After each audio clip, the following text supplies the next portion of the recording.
हिमाचल प्रदेश जहां पर चुनावी बिगुल बजने से पहले आपको बता दें पीएम नरेंद्र मोदी वहां पर अपना संबोधन दे रहे हैं रैली में। की सरकारों का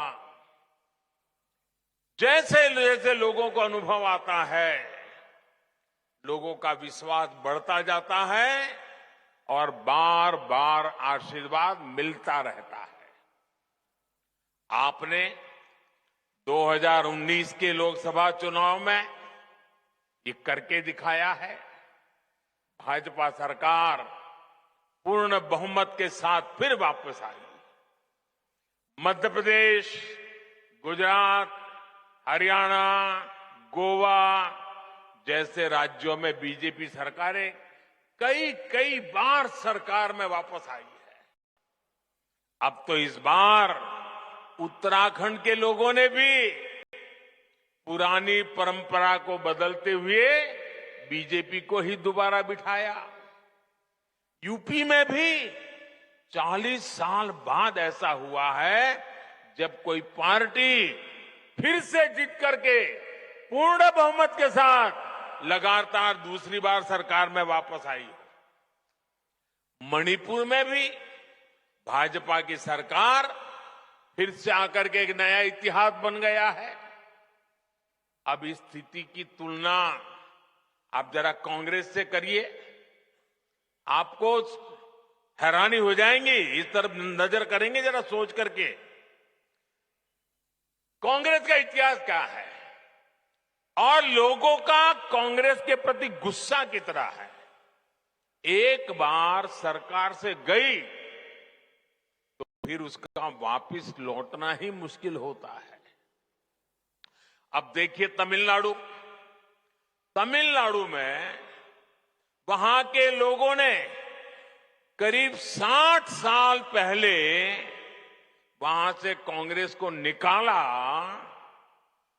अब तक वापस नहीं आई। 60 साल हो गए, घुसने नहीं देते।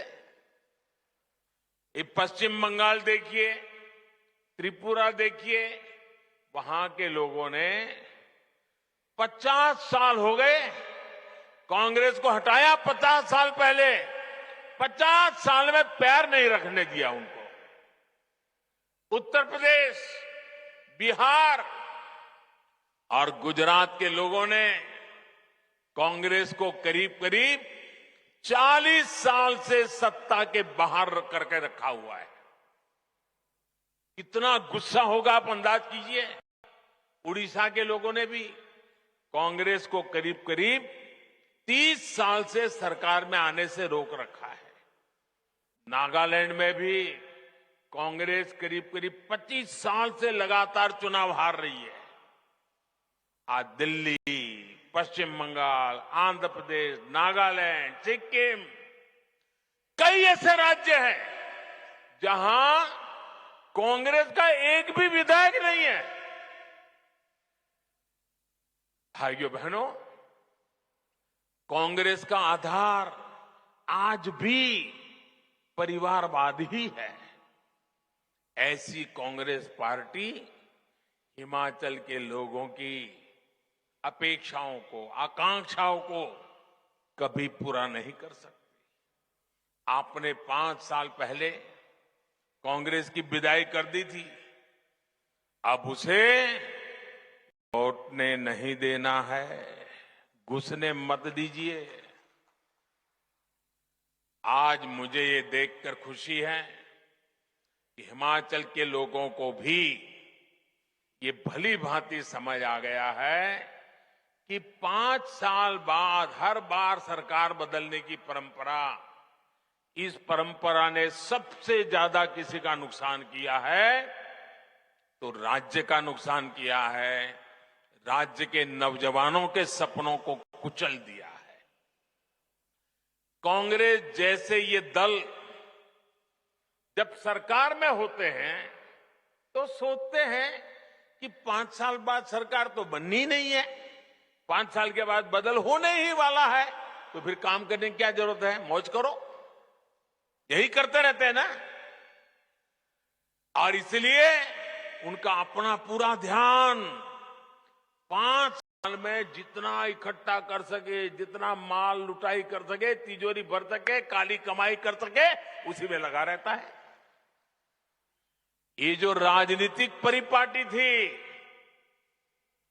इसको पूरे देश में बदलने का बीड़ा भाजपा ने उठाया है, देश के लोगों के आशीर्वाद से उठाया है।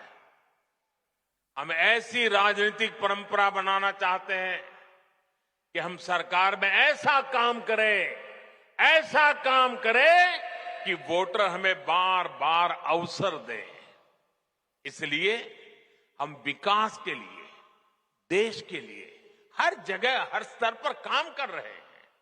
साथियों, जब सरकार में निरंतरता होती है, सरकार वापस आती है, तो लोगों को भी सरकार से हिसाब मांगने का मौका मिलता है। अगर आपने मुझे 2019 में न बिठाया होता तो आप मेरे से हिसाब मांग सकते थे क्या? नहीं मांग सकते थे, कोई और सरकार आ जाती। लेकिन आपने मुझे दोबारा बिठाया 19 में, तो आप मुझे पूछ सकते, मोदी जी वो क्या हुआ, मोदी जी उसका कब करोगे? और मोदी जी को भी लगेगा भाई मुझे करना पड़ेगा। तो हिमाचल प्रदेश के कांगड़ा में आपको बता दें, प्रधानमंत्री नरेंद्र मोदी एक रैली को संबोधित करते हुए, हिमाचल प्रदेश में विधानसभा चुनाव है, उसके पहले ही जो राजनीतिक दल हैं पूरी जोर आजमाइश करते हुए